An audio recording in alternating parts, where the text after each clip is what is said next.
Welcome to the Old Time Radio Superman Show. This is your host, Adam Graham, coming to you from Boise, Idaho. Well, last we left, Clark Kent, Tumbleweed Jones, and Jimmy Olsen were about to unravel the whole mystery, and we're going to join them in just a second. But before we get started, I want to encourage you to cast your vote for us at Podcast Alley, podcastalley.com. Just put in Old Time Radio Superman. Votes are much appreciated, and they help the show grow in popularity.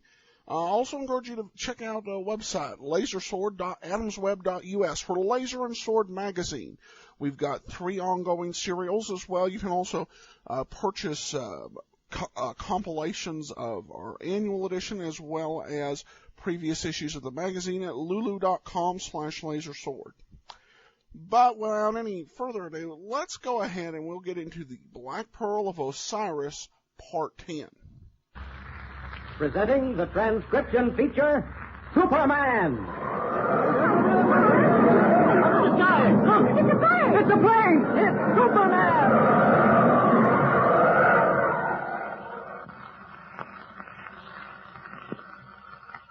And now, Superman, strange visitor from the planet Krypton, who came to Earth with physical powers far beyond those of mortal men, and who fights a never-ending battle against crime and injustice, disguised as Clark Kent, mild-mannered reporter for a large metropolitan newspaper. 3 questions remain to be answered in the mystery Superman, as Clark Kent is now trying to solve. 1, where did Miss Sidney Rycroft, British explorer, disappear to? 2, who is the man who claimed he was Sidney Rycroft? And 3, where is the sacred Black Pearl of Osiris, the sacred object which evidently has caused all the trouble? But first, there is a minor mystery which needs clearing up. The mystery of the disappearing theater. And as our last episode ended, Clark Kent was about to solve it. As you remember, we left Kent, Jimmy, and Tumbleweed Jones outside the darkened theater where Kent and Jimmy once attended that momentous performance given by the magician known as the Great Gambini. As we join them now, Kent is just opening the front door of the theater with a key he has somehow managed to obtain. Listen. What I'd like to know, Mr. Kent, is where you got the key to this theater. I'm kind of hankering to know that myself, Kent. Well, Tumbleweed and Jimmy, I'll let you in on something. The other day, I paid a visit to the National Theater Alliance. They're the people who own this theater, among others. What'd you go to see them for? Well, I thought they might be able to throw some light on what happened here a week or so ago. All I wanted to find out was whether or not there had actually been a performance here the night we saw the Great Gambini. That sure is a mystery. You and Jim watch a performance of the Great Gambini in this here theater. The Great Gambini makes Miss Rycroft vanish. Then when you and Laughing Squirrel here go backstage to find out why she didn't reappear, you meet a watchman who tells you there ain't been no performance here for years, that the Great Gambini died a long time ago, and that you've both been imagining things. Yes, but don't forget, Tumbleweed, that the man who claimed he was Sidney Rycroft was also the man who masqueraded as the Great Gambini. Mr. Kent says so. That's right, Jim.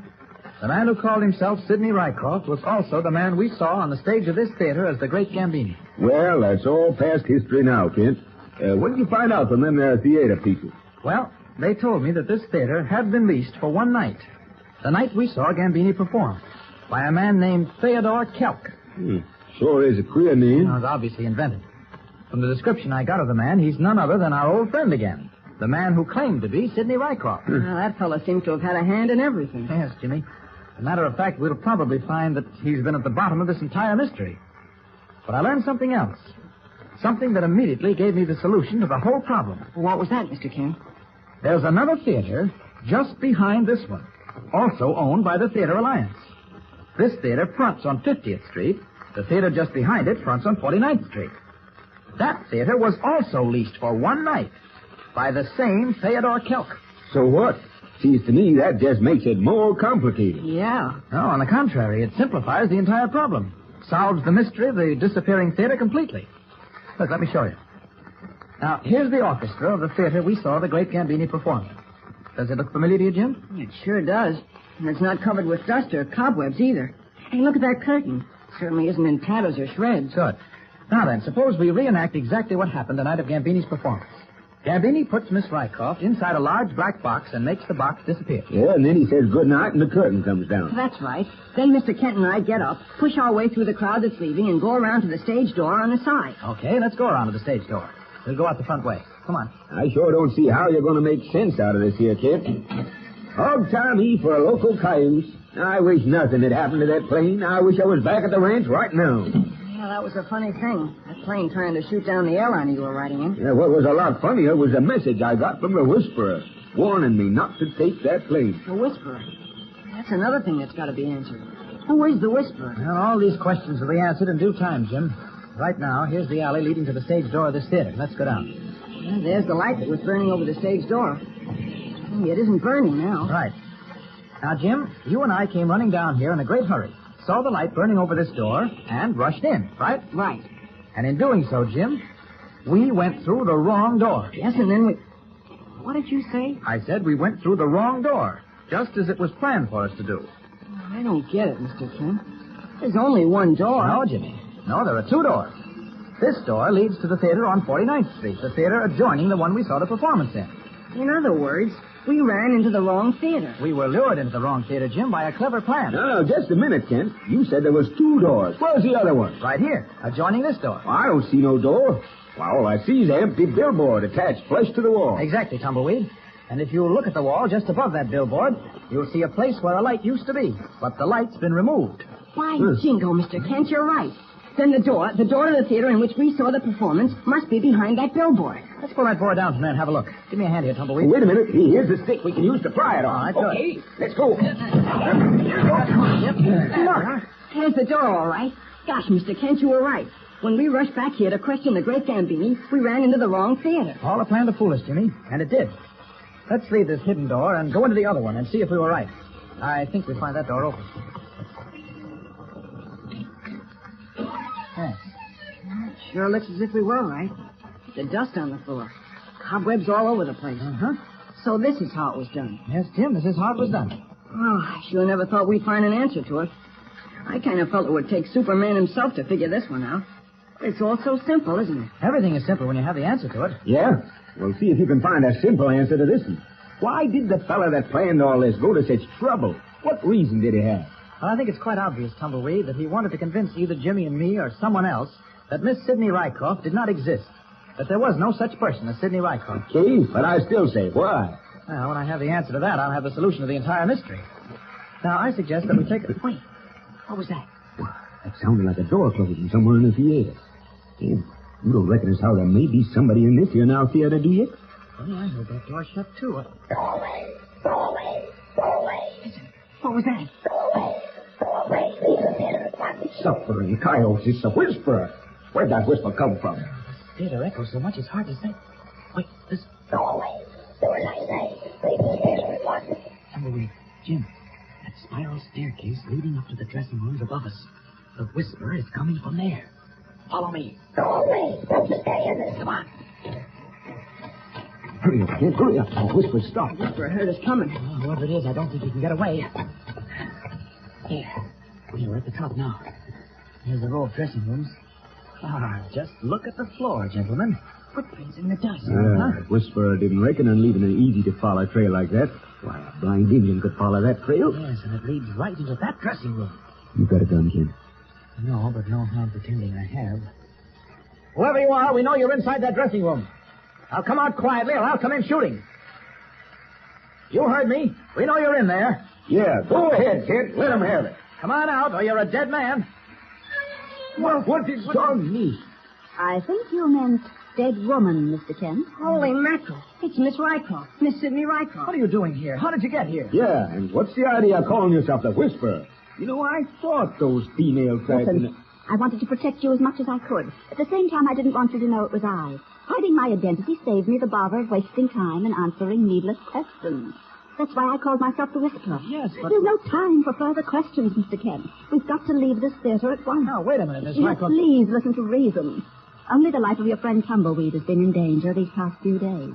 But now, at this very moment, the lives of all of us are in danger if we don't act quickly.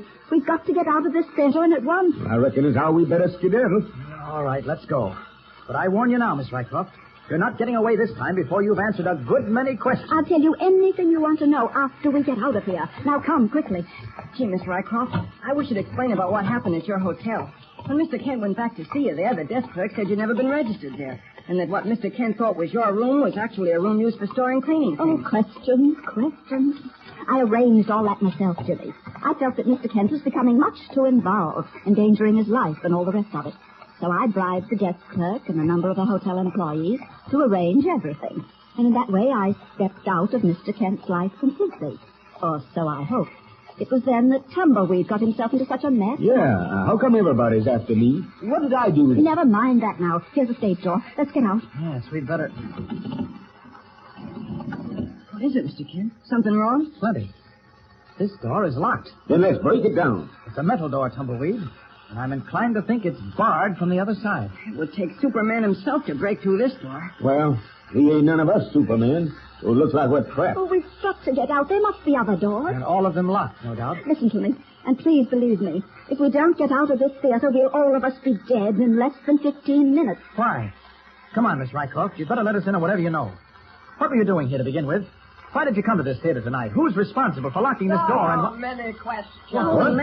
So little time left to answer them. Tony, say, that's that there slanty-eyed hombre that was helping out the head of all those Egyptians. Batik, my name, Effendi. You refer to my master, Humi. That's the fella. That's the one what shot me with Miss Rycroft's girl. What are you up to? What's going on here? My master will explain. Huh? Come, people. My master, Humi, and if I may say so, death await you all. Hey, listen. Yeah, what do you mean? Come. And no trick, please. I have gun, and I know how to shoot it. Something, coyotes. It sure takes Superman himself to get us out of this. Yes, Jimmy is right. Here is a situation that needs Superman. But can Clark Kent reveal himself? How will he manage to come to the aid of his friend? By what clever trick will he turn the tables? Well, it looks as if we'll soon have the complete answer to our mystery, so be sure to hear the next episode of our thrill-packed story with Superman.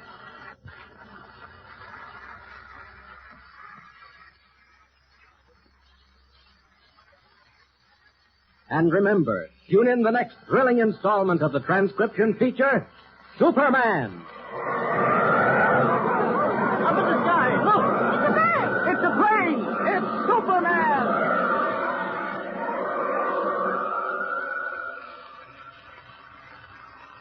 Superman is a copyrighted feature appearing in Action Comics magazine. Well, that is a huge cliffhanger, heading to the big finale in part 11 on Sunday. They're trying to hold back as much as possible. Questions, yes, please answer the questions. But we've learned minimal information in this episode. The writers have managed to foil us so far. But they're going to have to give us everything on Sunday. So I will look forward to joining you then. For now, this is your host, Adam Graham, signing off.